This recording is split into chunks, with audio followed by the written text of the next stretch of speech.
Hello everyone, welcome back to another Top 10 Commander video. This time, I want to go over something a little bit different. I don't think I've ever done a video like this, where I go over forgotten commanders because I think Commander's still relatively new, but it has been 9 years since we started getting these official Commander products, and that's kind of what I want to aim for in this video. Going over commanders from these Commander products that I think a lot of people forgot about. Either they never caught on at all, or bigger, better things just stole the spotlight. So number 10 is Gahiji, Honored One. I can kind of understand here why Gahiji is forgotten. Doesn't really inspire players to experiment with a variety of strategies because Gahiji just gives +2 power to creatures that are attacking your opponents or their planeswalkers. While that's, good in a commander game, if you go wide, if you have a ton of tokens, that's a lot of power. You could easily win the game. Add effects that can deal double damage. And yeah, it's no joke, but nothing really interesting about Gahiji other than just being a decent card in one of the 99 for a lot of Naya decks. You can't really go wrong though. I think if you want to make a budget deck, if you want to make a new player friendly commander deck, Gahiji's easy to understand. Number 9 is Stitcher Geralf. Now, he is a little bit different. I don't have Giza on the list, because I just think Giza does see play. If you want to go for zombie tribal, you have a sack outlet, you can get more zombie tokens.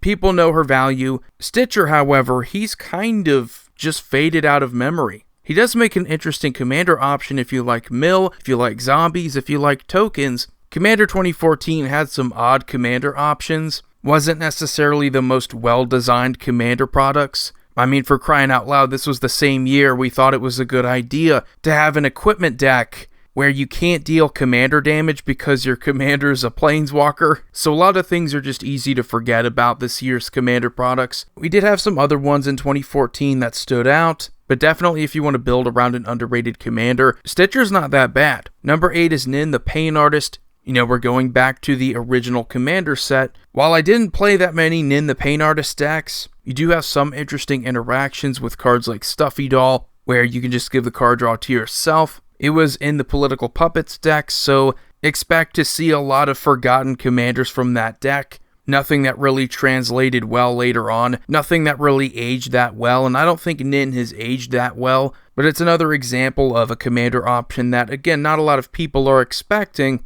You could play Group Hug, you have versatility here, you could just use it as good removal, but a little bit lower here because I think she's actually pretty good as one of the 99. For a while I did see her in a lot of Nekusar the Mindrazor decks, so she is useful outside of just being a commander, and I think she's probably better as one of the 99. Number 7 is Kotto Orochi Archmage. Really a head scratcher as to why we haven't seen more Snake Tribal. I mean, it's been about 5 years since we received Kotto. I think we were expecting just to see a bit more support in the future, maybe a return to Kamigawa. That way we would get even more Snake Tribal. That hasn't happened yet. So I think it definitely has some potential in the future. One of these forgotten commanders that I think could come back pretty easily with the introduction of more support for the tribe. Outside of Snake Tribal, he's got a pretty good ability. You can make a creature unblockable. Doesn't have to be a snake, but if it is a snake, gets a little bit of a power and toughness boost. Maybe not super involving. Again, a lot of commanders can be forgotten because they just don't do enough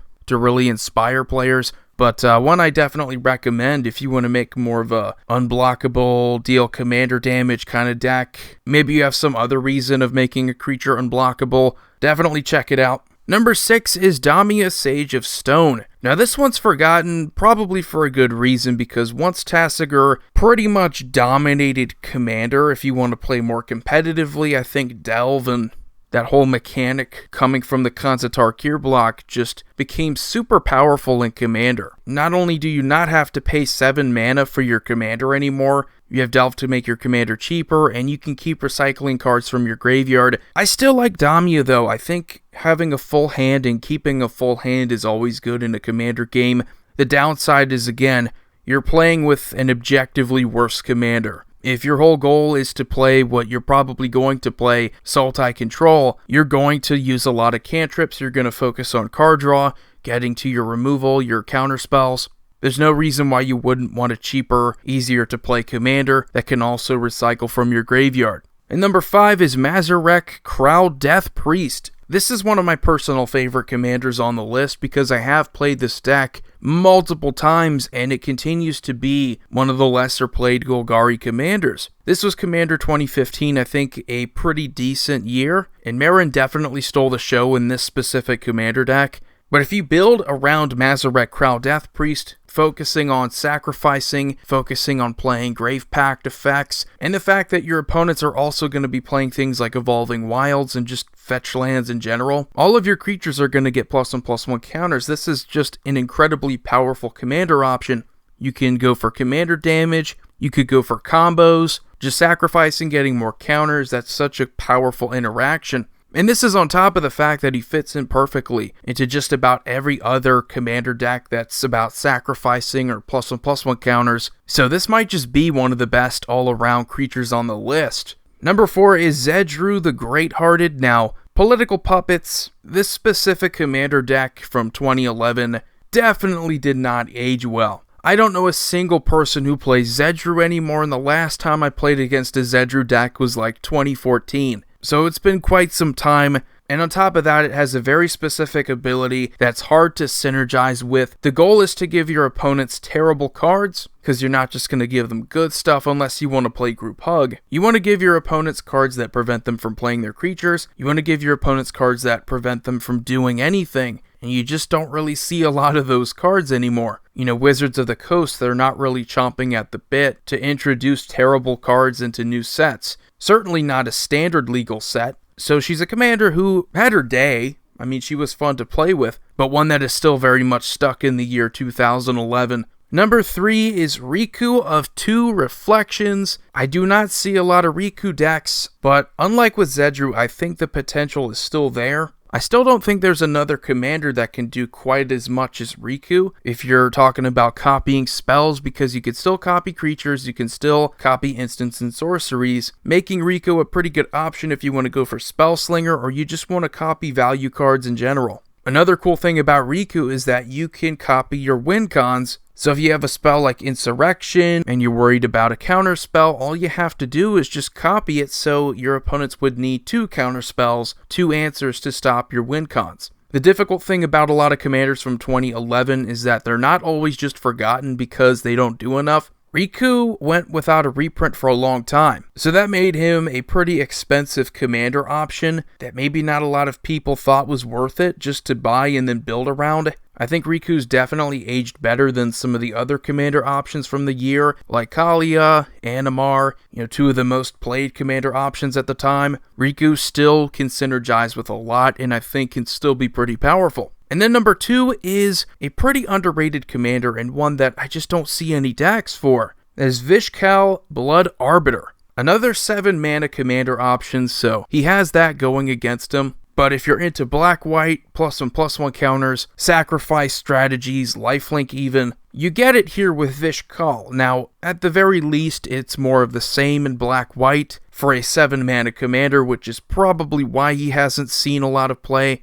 If you could play Ailey, Eternal Pilgrim, if you could play Karlov, why would you play Vishkal? So he's not really efficient, but I still think you have a pretty decent commander option where in response to a creature attack or some kind of big play, you can sacrifice one of your own creatures and then remove all +1/+1 counters from him to give -X equal to the number of counters to pretty much get rid of whatever creature, because that's going to be a ton of counters. Downside, again, you have to remove all counters, but still one that I think has potential. Again, it might just be because Commander 2011 had a pretty low print run and not a lot of people played Vishkal. You kind of had a preference for Gave Guru of Spores in the deck. Alright, so before I get to number 1, I want to go over some honorable mentions here. I did talk about them, and they're in the honorable mentions. Animar and Kalia. I think a lot of people have forgotten about these because of the fatigue associated, and I think a similar thing is happening to other commanders like Atraxa, Moldotha. I mean, some of the most played commander options in the format. Nobody's really surprised, and then eventually people get bored of them, and I think that's what already happened for Animar and Kalia. And here we have another one. We have Mizzix of the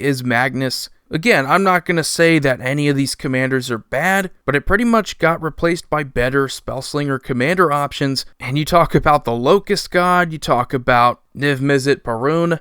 It's just really hard to justify playing a commander and then waiting to build up experience counters when you have other options that can give you even more value and you don't have to wait for those experience counters. It's just been a while since I've seen a Mizzix deck, that's all I'm saying.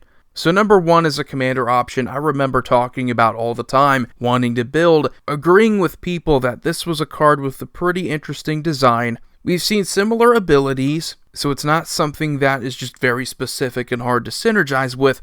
Shattergang Brothers. Holy cow, I've talked about this commander option for a long time. I've said it has the abilities, it just never really caught on. I don't think it's ever going to catch on. And what's even weirder is that I've never really seen it as one of the 99, and I've played thousands of commander games. I guess it's just people that don't think it's efficient enough. They think you'd have to play multiple permanent types and synergize with bringing back enchantments as well as artifacts and creatures.